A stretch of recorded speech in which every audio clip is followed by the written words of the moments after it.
monster from his slab began to rise, and suddenly, to my surprise, he did the mash. It's 8 after 9. This is The Breakfast Show on News Talk K57, 477-5757. If you've got some questions, I was hoping for a couple of doctors here today, and in fact, a husband and wife team, and I got to imagine that there's a little bit of pressure when you are a team of doctors, one an emergency room doctor, and then the other one a pediatric doctor, and I imagine it must be tough every once in a while to get a date night in, isn't it?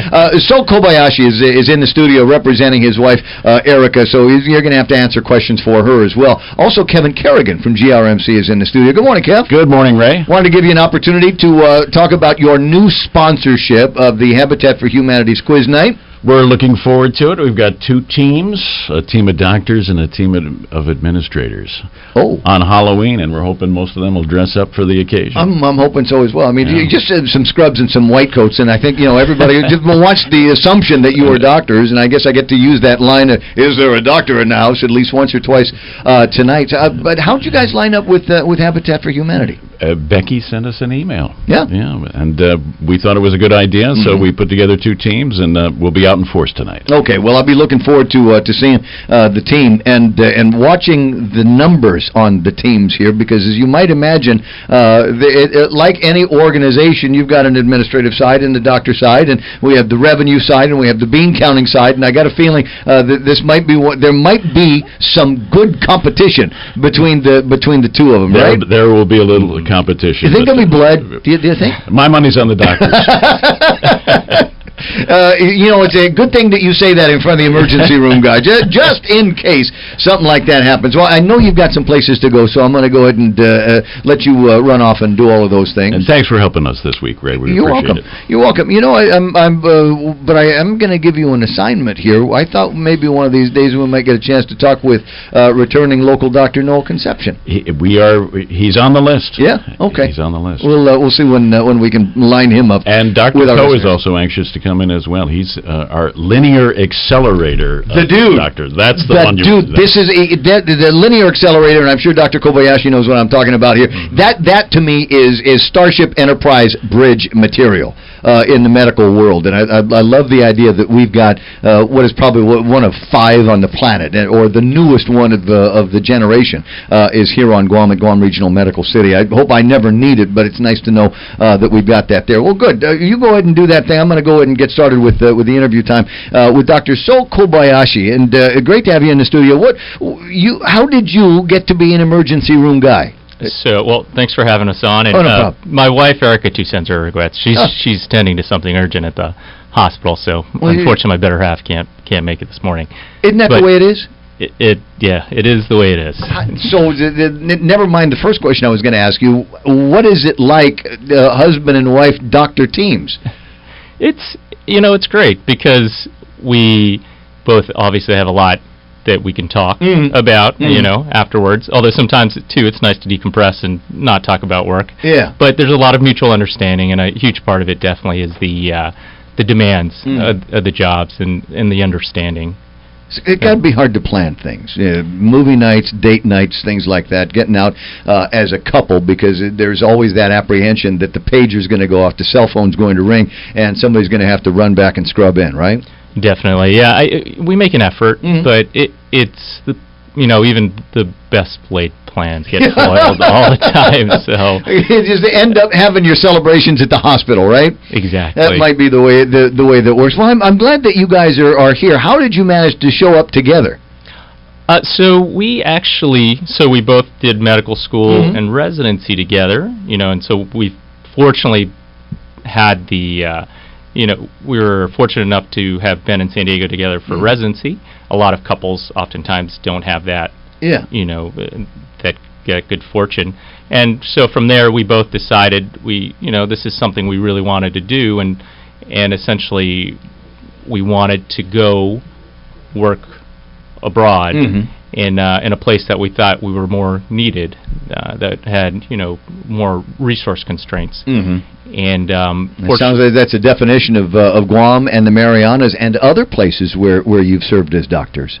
Yes, definitely. So, yeah, fortunately, we were both on the same page in terms of wanting to do this, even though we have strong family ties in California and on the mainland. But you're Kobayashi. You got family ties on this side of the Pacific as well. That's correct. I'm sure. That's a huge part of the draw. Is all of my extended family's in Japan. So, and over the last 8 to 10 years, because of the training and schooling, I haven't had the opportunity to spend as much time with them as I'd like. So hopefully that'll change now. Yeah, well, you're 3.5 hours away from the rest of the Kobayashis in Japan, and the yen is at 120. It's got to be 121, 122. So the money that you're earning at GRMC, if they give you time to spend it, will go a little bit further in Tokyo. Yes, definitely. Well, that's good news. Now, I'd had another doctor. I had Dr. Innerfield in here the other day talking about diabetes and things, and the instantaneous remark that I made just from looking at him for 20 seconds was, this guy looks like he just came out of practicing medicine in deepest, darkest Africa or the hinterlands of Mongolia or someplace. He looked like he would be perfect with a pith helmet and a stained white coat out working in in the boondocks. But you and your wife, as it turns out, have worked deep in the continent. Mozambique, you've worked in India? Yeah, there's been a few places. So, what's that like? It's pretty incredible. I mean, each different. So, my wife Erica has been to on medical missions or volunteer trips to Peru, and then prior to that, or Uganda. Following that, Haiti, India, Mozambique, Saipan, and then myself. I've been to a lot of the same places, so I've been to India, Mozambique, Saipan with her in Haiti, and then prior to meeting her, I was in Kenya for 6 months, even prior to going into the medical field. So each of those places has its unique challenges. I'm sure. But running water, the basics. Exactly. Well, oftentimes it's very, very basic. Yeah, just being able to get to a hospital, exactly, running water, hygiene, sanitation, but there's a lot of common things as well in all those places, and a huge part of it is resource constraints. And as a healthcare provider, there, you know, oftentimes what needs to be done to diagnose and to treat. You just don't have it available, and you try and make do with what you have, but you really see some incredible pathology as a result. Oh, I'm sure of it. It's just things you see in textbooks. Yeah.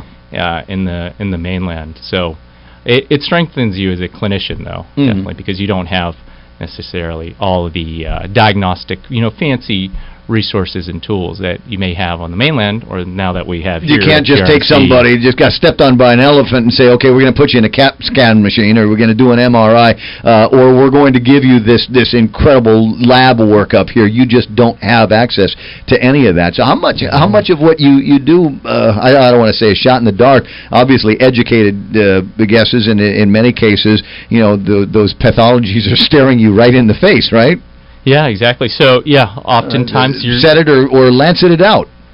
Yeah, exactly. So oftentimes you're just making your best guess off of your physical exam, your history and physical exam, without the benefit of the CT scan, the MRI, the ultrasound, some of the fancy equipment, and you do what you can do, and you make your best guess and hope it's good enough. It's got to make you a better guy when you're back in some place where you do have all of those resources. And if anything, my understanding is GRMC is resource heavy. You're not lacking for a whole lot out there. So the experience that you have there is just going to make you that much more efficient when somebody does walk into the emergency room with a problem. That's the hope, and I really hope, and I feel as though that previous experience helps me. My job really as an emergency physician is to recognize sick versus not sick, something that needs emergent intervention, and to stabilize those sicker patients immediately. Everybody obviously should get appropriate treatment, even the not sick, the patients that are not as acutely sick. But that's really a huge part of my job, and I think those previous experiences have definitely helped to recognize that Why did you go on those missions? Was there a religious calling behind it? Was there a part of you as a doctor where you said, hey, wait a second, this is going to add to my repertoire of skills, and I will see some things there that I might not ever see in a mainland emergency room. What was it that drove the decision to hop on the airplane and go places where you would be so short of materials? There's a lot of different reasons, but for me personally, a huge part of it was I have a background. I was a latecomer to medicine. Mm-hmm. Actually, I had a completely different career. I was international relations as an undergraduate, and I always thought of going into the Foreign Service. So I was always kind of interested in international affairs. And then I did go to a Jesuit. I personally am not Catholic, but I did go to a Jesuit university, and where I grew up. Even in high school, there's a huge emphasis on service. And spirituality by osmosis, I got it. Yes, definitely. And, those were the two main things. And then there's other things along the way that happened, people I met, I was influenced by, certain ways of thinking. One in particular is Paul Farmer from Harvard, who emphasizes he's a person who's pretty big in Haiti in his work. In Haiti, he's an infectious disease doctor, and his certain way of thinking, he believes in something called liberation theology, which essentially is trying to help. His thinking is that, to really simplify it, is medicine, access to medicine is a human right. So there's a lot of different components that kind of led to me personally going abroad. And there was also Erica's going. Erica's going, and I'm sure she could talk exactly separately. She has, I think, a lot of similar, ideas or as to why she wants to be abroad, but she also probably has different reasons as well, which I can't necessarily speak to. And for whatever they are, they finally brought you here to Guam so that you can practice the work that you do, and there is a need around here for emergency services, and I'm looking at the newspaper today, and even Guam Memorial Hospital continues to be up around 100%. They don't have a whole lot of beds. Their emergency rooms just always jam, so it's nice that there is an option up in the northern part of town where I imagine that you guys are going to be seeing a little bit more business. Are you busy in the emergency room? Yes, we're definitely picking up. It is kind of gradual, but we're getting busier, and we're seeing some very, very sick patients. What are some of the things? I mean, we're running ads these days. Folks coming in and presenting with stroke, heart conditions, breathing issues, things like that. And those are what's the word? A little internal. Requires a little bit of investigation to determine whether they're sick or not. But are you seeing a lot of trauma these days as well? We definitely are. It seems to be here that a lot of the differentiation usually is penetrating trauma versus blunt trauma. Penetrating, if you can imagine, gunshot, knife, stabbing. Blunt is more the typical things you might see are actual physical assault with fists or a weapon, car accidents, motorcycle accidents. We're seeing more blunt trauma in the emergency room than penetrating, which is is fortunate, I think. Because penetrating can be a bit more complicated sometimes, or more invasive. Ideally, we wouldn't be seeing any trauma on the island. The issue is it's going to be Halloween weekend, and my guess is that all the emergency guys are going to be somewhat busy here this weekend. We've got Halloween on a Saturday night in this town, and in a lot of stores, beer is cheaper than bottled water. So I got a feeling that you guys are going to be busy over the weekend. And how do you prep for something like that? So I'll be working tomorrow night. So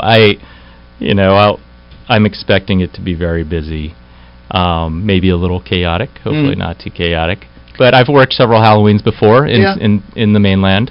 So this is my first Halloween in Guam. So I expect it to be Rather busy. I hope you don't see anything new. There's something that, we found a new way to hurt ourselves around here that they haven't in the mainland. I mean, I watch enough television, and there's a part of me that says, well, that's television. It's over dramatized, for heaven's sakes. You're not going to have people walking in with crowbars in their heads. And around here, we had somebody got killed with a crowbar not that long ago. So I imagine that there's not a whole lot by way of embellishment for television. No. I think the different thing this is the part where I'm getting to ask him what crazy things he's seen in the emergency room. I wanted to, and don't spare me any of the gory details either. I think I've seen it more abroad, but machete has been used as a weapon here, which you don't see in the mainland. Not often, no. So much. You hear of some spear fishing trauma. Mm-hmm. I've seen, this is more in the Marianas and Tinian, I've seen injury to a vital organ by a parrotfish bite, which is actually, you can Google it. It's published. A vital organ? A male vital organ. A male vital organ from a parrotfish. Parrotfish. Based on where you are. I hadn't heard that story yet. I'm sorry. That's an interesting one. So somebody went out there, and how did the parrotfish able to bite through the swimming trunks? Well, so it was more a blunt tearing. So there's actually a case report online about it. Tearing? Did you use the word tearing with regard to a vital male organ? If you've ever gone snorkeling or diving and heard the parrotfish chomping on the reef, it has incredibly strong, jaws and muscles. And if you can imagine that, if that's coming at that vital male organ, yes, it can do some damage. We've got some triggerfish down in Tumon. I don't know if you've heard. I know that you're big on aquatic sports, surfing, that kind of thing. But down in Tumon, I want to say over by the Fiesta Hotel, there are a number of very territorial. Not parrotfish, triggerfish, that when you get a little bit too close to where they think it's their territory, they will come and make a run at you. But I hadn't heard of anybody losing any flesh on a vital male organ. All right, spare me the details on that one. There's a lot of guys right now that are crotch holding just thinking about the process. You got to get with a guy, Dr. Jerome Landstrom, around here. He's got some great stories that I'm sure you'd love to swap tales with him on. Yeah, we'll have to talk to him sometime. I think that would be some crazy stuff. Have you had a chance to get together with some of the doctors that are already in town? Have you gone to a couple of the big meetings and everything to find out what the lay of the land is? Yes, definitely.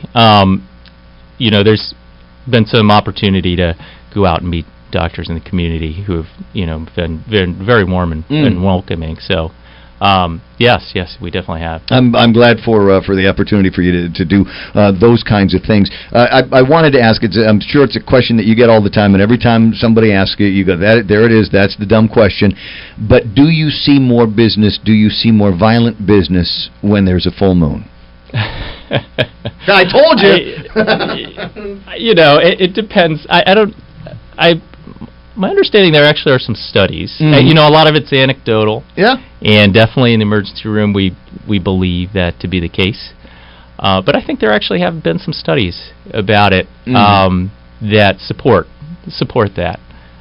What's the kind of moon we got? It was a beautiful full moon last night. I'm trying to think of what it is that we've got here for tonight and tomorrow night. I imagine, as I said, it's going to be busy anyway, just because it's Halloween on a Saturday night in this town. Now I've been talking to the voice of Sow Kobayashi, emergency room doctor at Guam Regional Medical City. He has a doctor as a wife. Her name is Erica, and she's in peds at the hospital, and a varied and adventurous curricula vitae, I've got to say. I mean, you've done medicine in some interesting places. It's just interesting to be in. Can you imagine doing the medicine there? But that isn't your sole focus in medicine. You've also been doing some work on communicable diseases, in particular HIV. Tell me a little bit about that work and where what you anticipate doing with it in the next couple of years. So prior to medical school, I had done some HIV research at USC in LA, and that was kind of on the way to medical school. Fortunately here, the HIV doesn't seem to be as common as back in San Francisco or San Diego, where I trained. So,